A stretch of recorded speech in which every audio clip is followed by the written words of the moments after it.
Lieldienas ir tāds pavasara un atmošanās laiks, ar nav kristīgajā tradīcijā augšām celšanās laiks.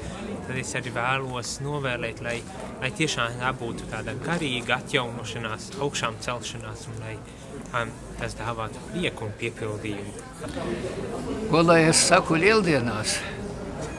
Es teikšu to, ko Kristus teica neticīgajam Tomam.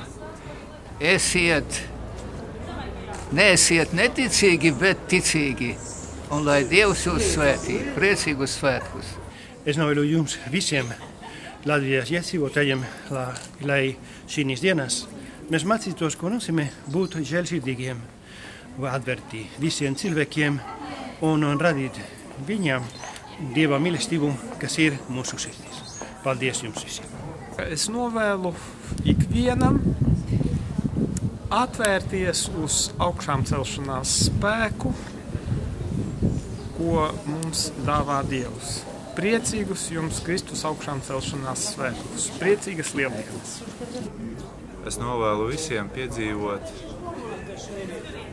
pēc lielās piekdienas, piedzīvot vienmēr Lieldienas.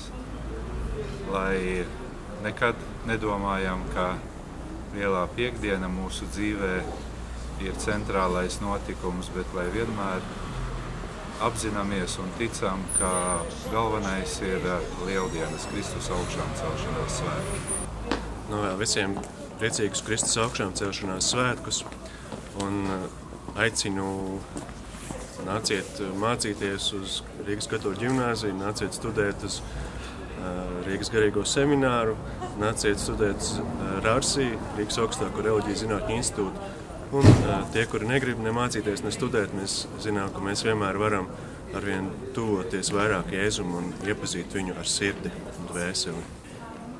Līgsmas Kristus augšām celšanās svētkos, un Kristus, kas ir uzvarējis nāvi, ir arī mums dāvājis dzīvību. Es novēlu šajos svētkos visiem piedzīvot šo patieso dzīvību, un lai tas izpaužās gan personīgās attiecībās ar Dievu, gan arī īpaši tas izpaužās draudzes dzīvē, un lai tā dzīvība tiešām ir Kristus garu piepildīta. Novēlu visiem būt priecīgiem, bet reizē arī domāt par to, lai mūsu dvēsele sagatavotos augšām celšanās rītam katrs personīgi. Lai Dievs patiešām mūs piepilda, iepriecina, pavada šī gadā, atjauno baznīcu, un lai viņa žēlsirdība tiešām tiek pasludināta no paudzes uz paudzi. Lai Dievs jūs svētī. Jēzus ir dzīvs un Kristus patiesi ir augšām cēlies. Alleluja!